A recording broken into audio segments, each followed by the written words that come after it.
오늘 우리 함께 오신 하나님의 말씀은 데살로니가 전서 5장 23절에서 28절까지 말씀, 데살로니가 전서 5장 23절에서 28절까지의 말씀을 한 절씩 교독하도록 하겠습니다. 평강의 하나님이 친히 너희를 온전히 거룩하게 하시고 또 너희의 온 영과 혼과 몸이 우리 주 예수 그리스도께서 강림하실 때에 흠없게 보존되기를 원하노라. 너희를 부르시는 이는 미쁘시니 그가 또한 이루시리라. 형제들아 우리를 위하여 기도하라. 거룩하게 입맞춤으로 모든 형제에게 문안하라. 내가 주를 힘입어 너희를 명하노니 모든 형제에게 이 편지를 읽어주라.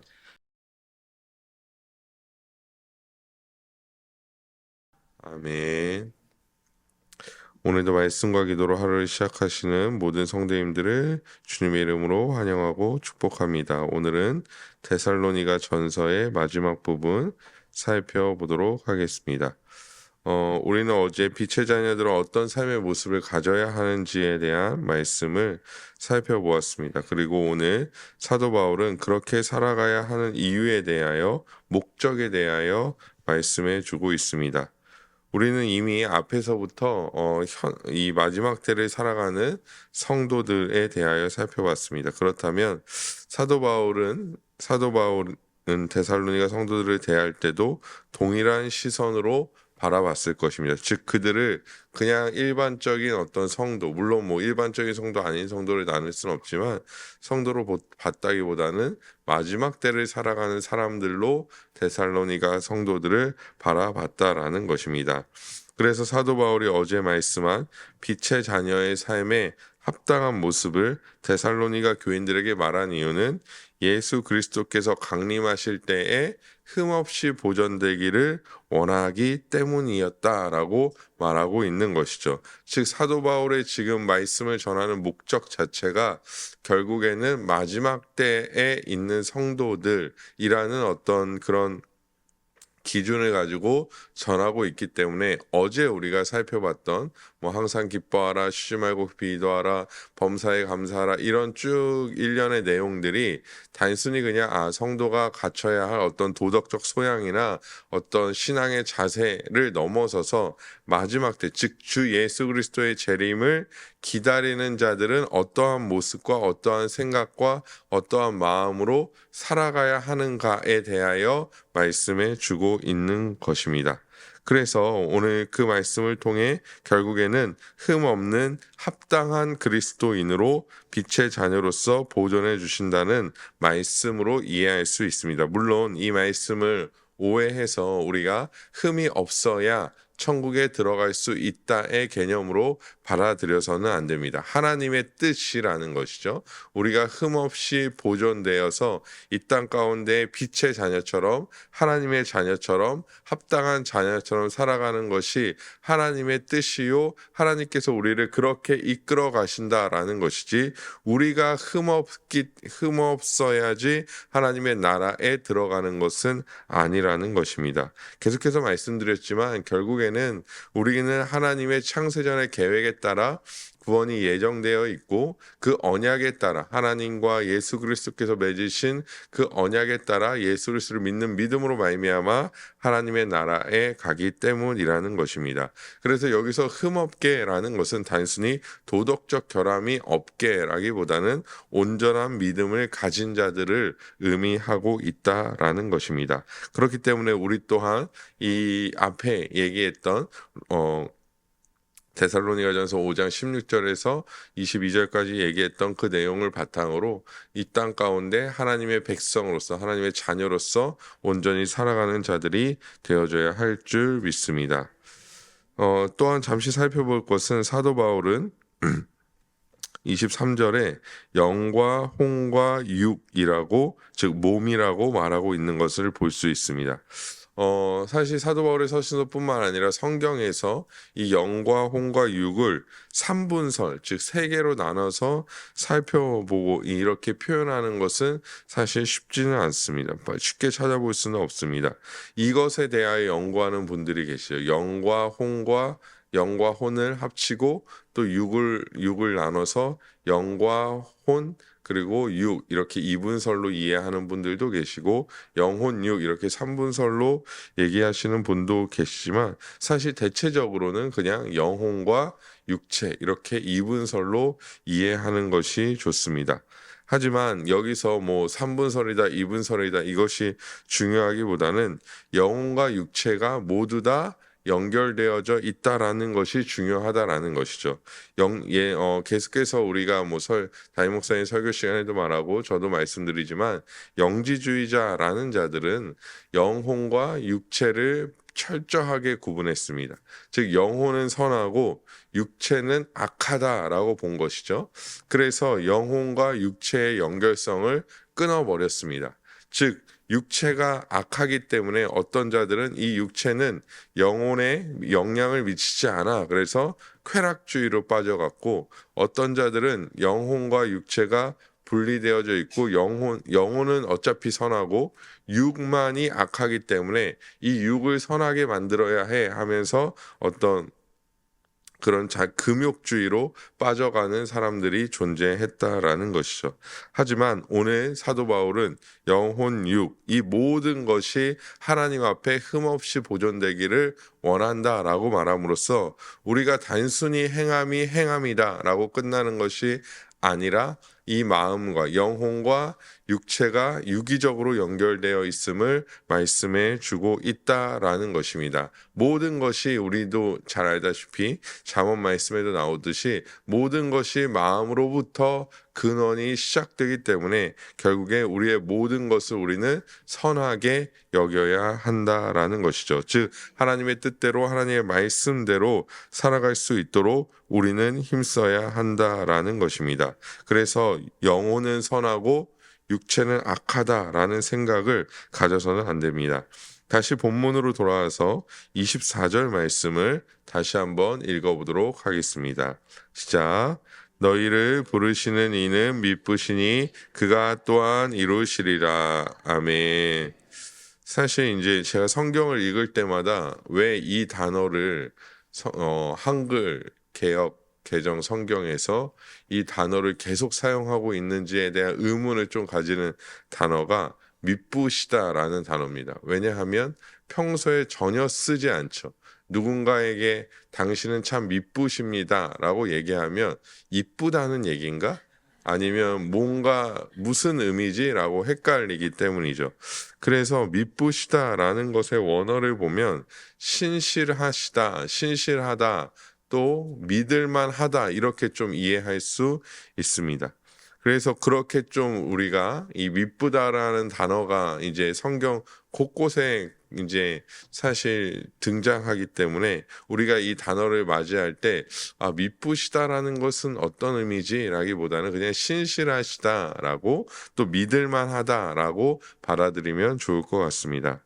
즉 본문 전반적인 내용으로 들어가서 우리를 구원하시니 즉 빛의 자녀로 부르신 이는 신실하시다라는 것입니다. 우리가 믿을만하다라는 것이죠.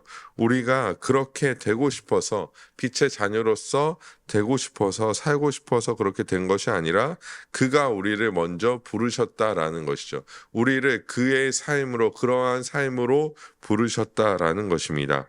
우리에게 성령을 주셨고 그 성령을 통하여 말씀을 따라 살아가게 하십니다.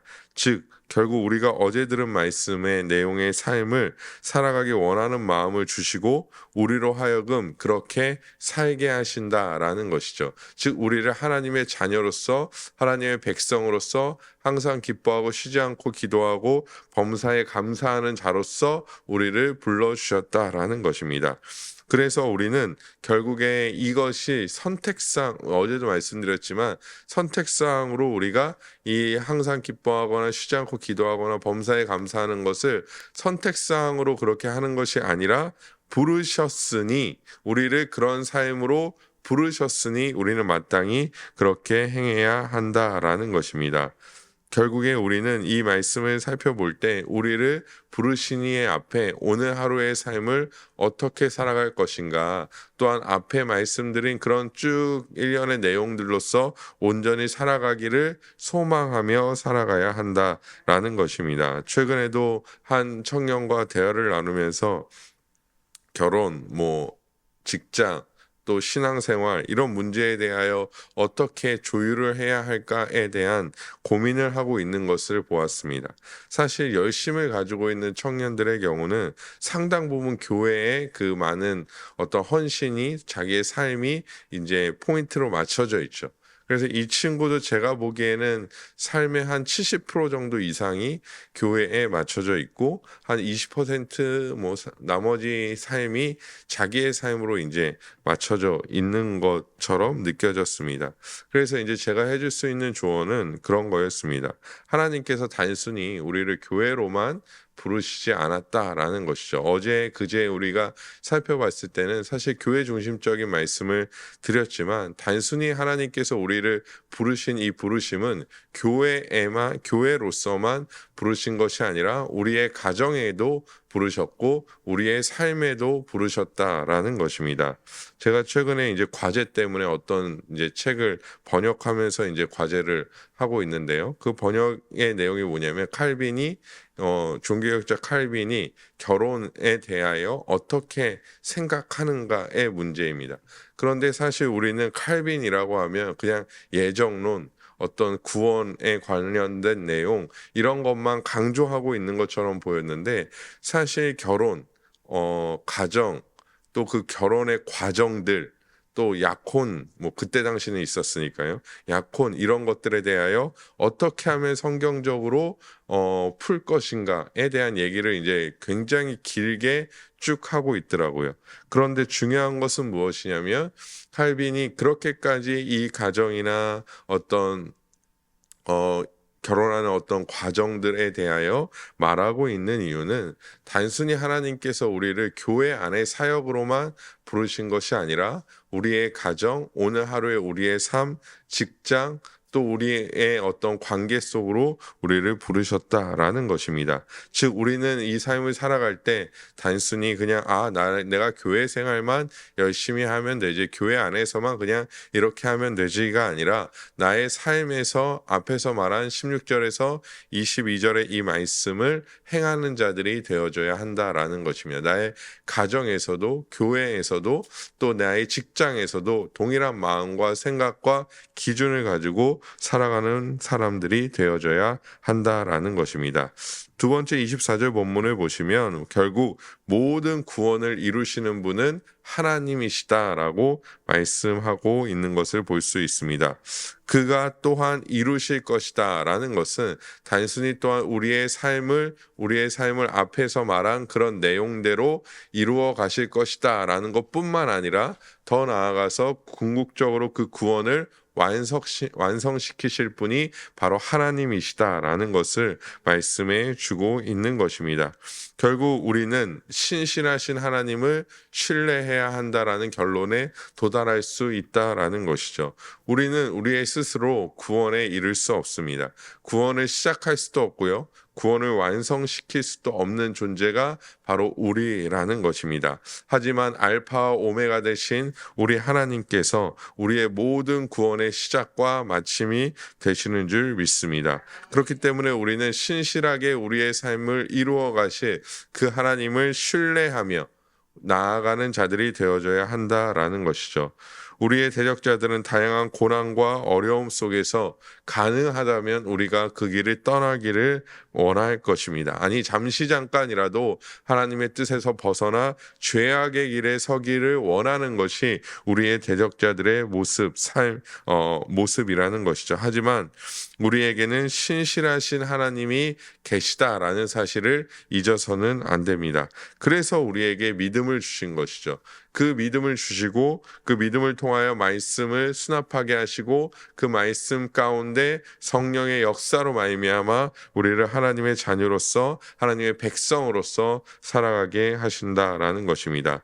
결국에 우리는 이 믿음을 이 땅에서 무언가 이루기 위한 믿음이 아니라 우리는 그 믿음 안에서 신실한 하나님을 믿으며 참된 승리를 향해 나아가는 자들이 되어줘야 할 줄 믿습니다. 계속해서 말씀을 보면요. 사도 바울은 자신을 위해 기도해 줄 것을 요청하고 있습니다. 형제들아, 우리를 위하여 기도하라라고 말씀하고 있죠. 또한 골로새서 4장 3절에 보면요. 또한 우리를 위하여 기도하되 하나님이 전도할 문을 우리에게 열어주사 그리스도의 비밀을 말하게 하시기를 구하라. 내가 이 일 때문에 매임을 당하였노라. 아멘.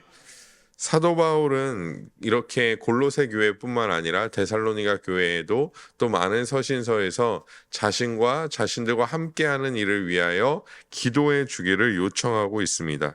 사도 바울은 말씀을 전하는 자였지만 그는 하나님이 아니며 그러기에 그 또한 기도로 말미암아 하나님을 의지하고 힘을 얻어야 하는 자임을 말씀해 주고 있다라는 것이죠. 그래서 사도 바울은 서신 후반부에 이런 표현을 상당히 많이 하고 있습니다. 따라서 우리는 나를 위해 기도해야 하지만 다른 자들을 위하여도 기도해야 하며 우리가 앞에서 살펴봤던 것처럼 교회를 위하여 수고하고 애쓰는 자들을 위하여 주님의 사역을 함께 세워가는 자들을 위하여도 함께 기도해야 한다라는 것을 우리 또한 기억해야 할 줄 믿습니다.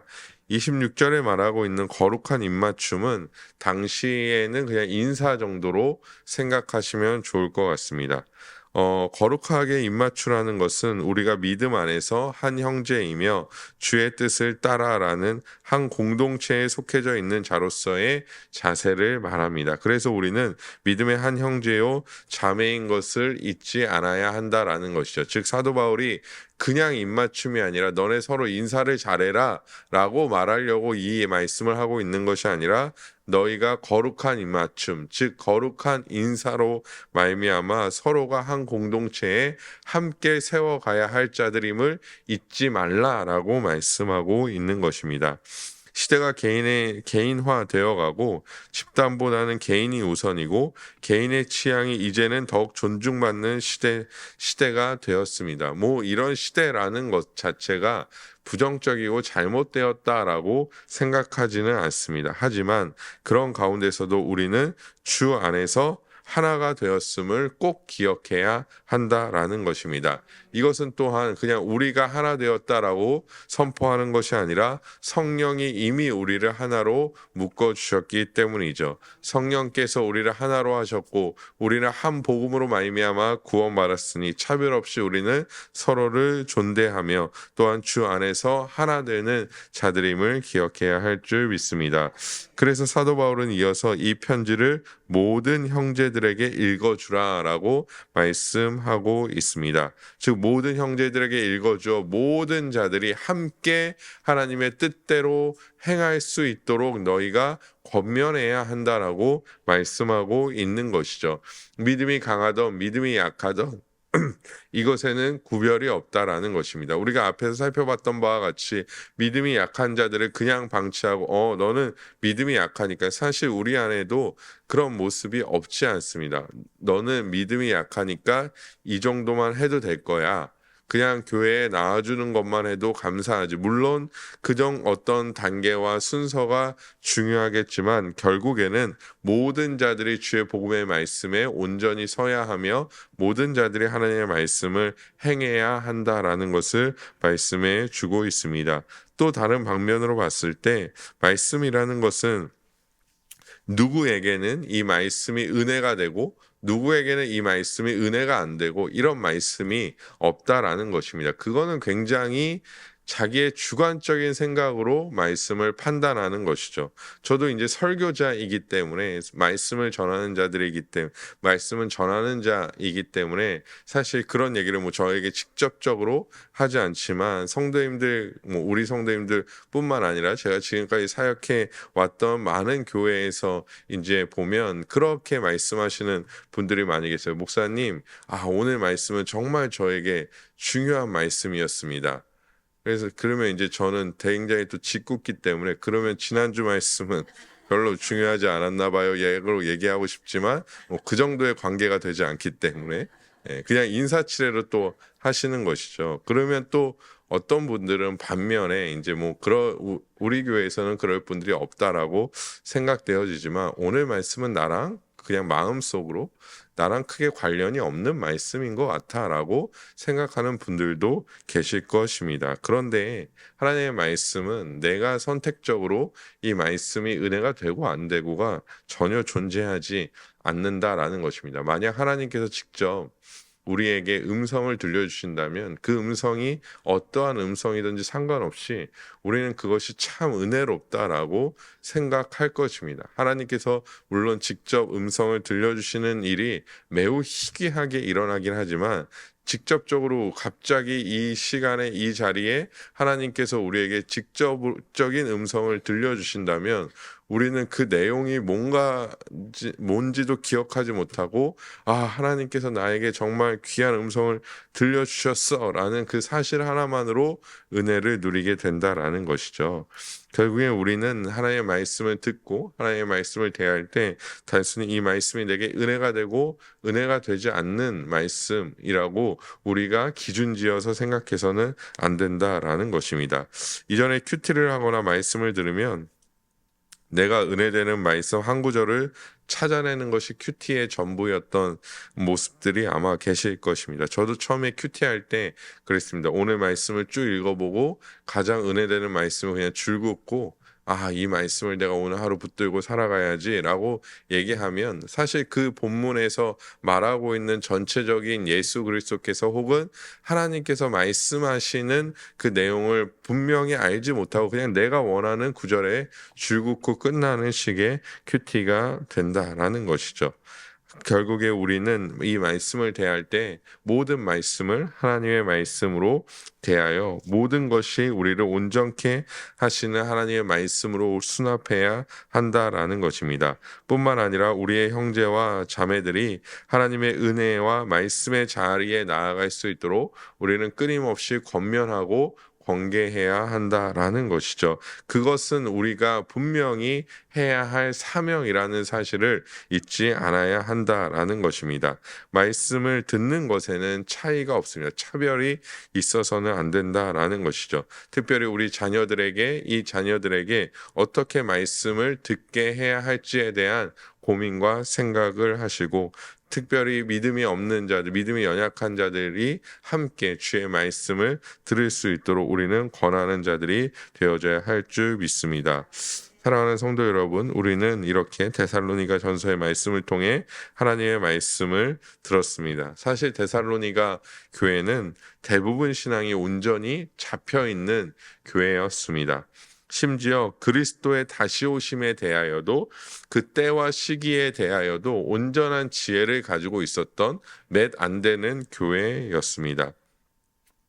사실 고린도 교회와 같은 교회와 비교해 보면 데살로니가 교회의 성도들은 굉장히 신앙의 어떤 수준이 높이 올라와 있는 그런 아주 모범적인 교회 중에 한 교회였습니다. 하지만 사도 바울은 그런 데살로니가 교회에 편지함으로써 그들의 믿음을 더욱더 공고하게 하였으며 그들의 믿음에서 벗어나지 않고 성실하게 믿음의 길을 걸어가기를 원하였습니다. 이 말씀을 듣는 우리도 마찬가지입니다. 나는 신앙생활을 잘하고 있지라는 이 교만한 생각에서 벗어나 날마다 말씀으로 또한 믿음의 온전한 방향성으로 우리의 신앙을 더욱더 공고히 해야 할 줄 믿습니다. 또한 데살로니가 성도들이 가졌던 마음과 같이 다시 오실 예수 그리스도, 분명히 이 땅 가운데 재림하실 예수 그리스도를 소망하며 끝까지 인내하는 성도로 서야 할 줄 믿습니다. 아무쪼록 우리 모든 성도님들이 데살로니가 성도들처럼 또한 말씀과 같이 믿음 안에서 굳건히 서는 자들, 믿음과 사랑과 소망을 품고 늘 살아갈 수 있는 그런 하나님의 백성들이 되기를 주님의 이름으로 간절히 소망합니다.